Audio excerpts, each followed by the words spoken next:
अस्सलाम वालेकुम। क्या हाल है आप सबका? अल्लाह ताला आप सबको अपने ज़ुबान में रखे। फूड इज़ रेडी में आज एक बहुत ही मज़ेदार रेसिपी सादा कुरमा के साथ मैं आपके सामने हाजिर हूँ। सादा कुरमा की इसलिए है कि इसमें घर के मसालों के साथ ही मैंने इसको तैयार किया है और किसी किस्म के इसमें कोई बादाम वगैरह की पेस्ट इसमें शामिल नहीं है, लेकिन फिर भी ये खाने में बहुत ही मज़ेदार होता है।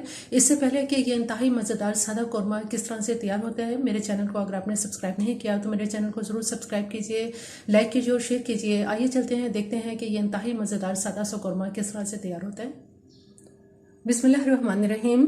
सादा कुरमा बनाने के लिए यहाँ हमारे पास गरम मसाले की कुछ चीज़ें हैं, जिसमें मैंने ये दालचीनी की 2 स्टिक्स ली हैं, इसमें बादियान का एक फूल है, इसके अलावा इसमें ये काली मिर्च है जो मैंने 8 से 10 ली हैं और 2-3 हम इसमें लौंगों का इस्तेमाल करेंगे, जबकि यहाँ मेरे पास एक बड़ी इलायची है जिसको मैंने खोल लिया है। इसी तरह से यहाँ मेरे पास ये जावित्री के 2 इसकी स्टिक्स हैं, जबकि नटमेग यानी जो जायफल है वो इस तरह से एक छोटा इसका मैंने ये टुकड़ा ले लिया है और 2 अदद इलायची हैं और दरमियान में यहाँ मेरे पास जीरा है जो मैंने हाफ टी स्पून लिया है।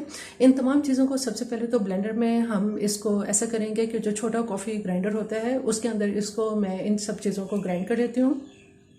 तमाम मसाले मैंने ग्राइंड कर लिए हैं। ग्राइंड करने के बाद इनको छान लिया है। अब जो ये इसमें मोटा मोटा बाकी रह गया है इसको हम डिस्कार्ड कर देंगे। अब यहाँ मेरे पास चिकन है जो मैंने 1 किलो ये चिकन लिया है। ये तमाम मसाला जो भी हमने ग्राइंड किया है ये हम इसमें डाल देंगे चिकन में। इसके अलावा यहाँ लहसुन अदरक की पेस्ट है, इसमें 1 टेबल स्पून लहसुन की पेस्ट और 1 टेबल स्पून अदरक की पेस्ट है, ये भी इसमें डाल देंगे। और यहाँ कुछ स्पाइसेस हैं जिसमें मैंने 1 टीस्पून नमक लिया है, 1 टेबल स्पून इसमें लाल मिर्च पाउडर लेंगे और 1/4 टीस्पून हल्दी। ये तमाम मसाले इसमें डाल देंगे। बहुत अच्छी तरह से ये तमाम मसाले अब चिकन में मिक्स कर लेते हैं।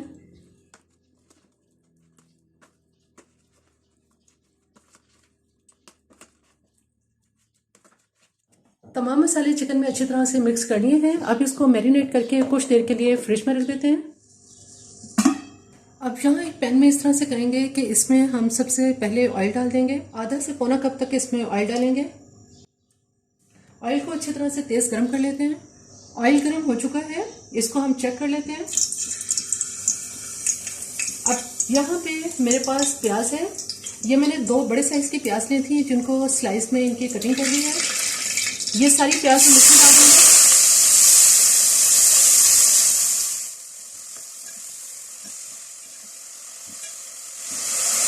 प्याज को दरमियानी आंच पर लाइट गोल्डन होने तक फ्राई कर लेते हैं। प्याज में बहुत ही खूबसूरत सा लाइट गोल्डन कलर इसमें आना शुरू हो गया है। अब इस प्याज को मैं सारी प्याज को ऑयल से बाहर निकाल लूंगी ताकि हम इसको दही के साथ ग्राइंड कर सकें। प्याज जो हमने ब्राउन की है, इस ब्राउन प्याज को ब्लेंडर में डाल देते हैं और इसके साथ ही यहाँ मेरे पास दही है, आधी प्याली इसमें दही डाल के इसको अब हम ग्राइंड कर लेंगे ताकि इसकी एक अच्छी सी पेस्ट बन जाए और कोरमे की जो ग्रेवी है वो बहुत स्मूथ हो।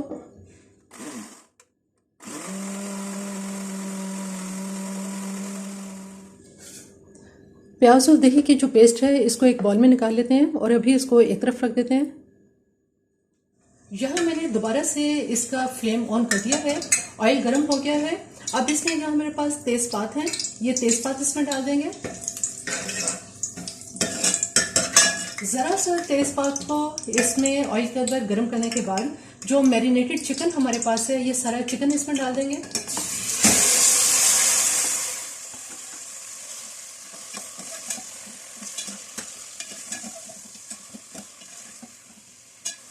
चिकन को तकरीबन इसमें 1 से 2 मिनट तक फ्राई करने के बाद अब चूंकि इसका कलर बिल्कुल चेंज हो चुका है, वाइट हो चुकी है चिकन, प्याज और दही की सारी पेस्ट इसमें डाल देंगे।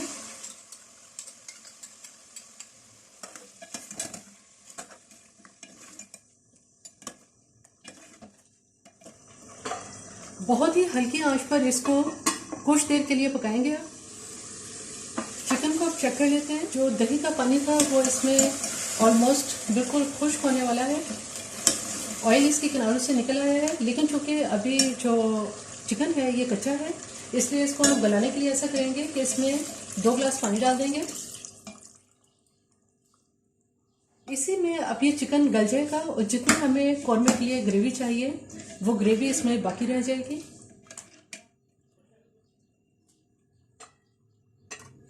अब इसको उस वक्त तक पकाएंगे कि चिकन अच्छी तरह से टेंडर हो जाए। चिकन को अब चेक कर लेते हैं। तकरीबन 20 से 25 मिनट हो गए हैं चिकन को पकते हुए और ये बहुत अच्छी तरह से टेंडर हो चुका है, गल चुका है। ये देखें, इसकी बोटी बिल्कुल आराम से टूट रही है।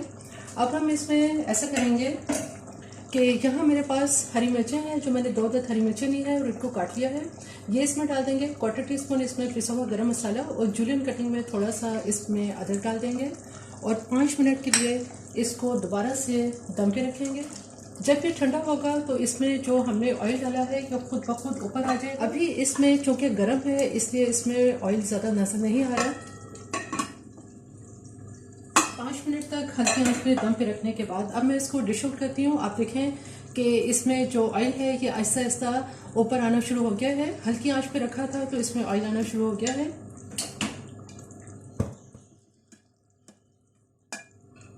बहुत ही ज़बरदस्त इसकी ग्रेवी तैयार हुई है। बहुत स्मूथ ग्रेवी के साथ ये कुरमा तैयार हुआ है।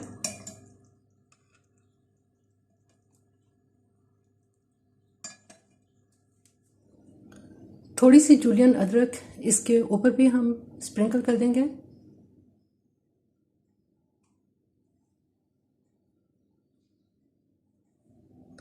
बहुत ही मज़ेदार सादा सा ये खुशबूदार कुरमा बिल्कुल तैयार है। खाने में ये बहुत ही मज़ेदार होता है। जैसे आप गरम गरम चपाती के साथ या नान के साथ खाएं तो आपको खाने में बहुत ही मज़ेदार लगेगा। इसको आप दावतों पे भी तैयार कर सकते हैं और ईद वगैरह के मौके पर भी आप इसको तैयार कर सकते हैं। मेरी ये रेसिपी आपको पसंद आए तो मेरे चैनल को ज़रूर सब्सक्राइब कीजिए, लाइक कीजिए और शेयर कीजिए। सब्सक्राइब के साथ बेल आइकन को ज़रूर प्रेस करें और के ऑप्शन पर क्लिक करें ताकि हर आने वाली वीडियो का नोटिफिकेशन इसी तरह से आपको मिलता रहे।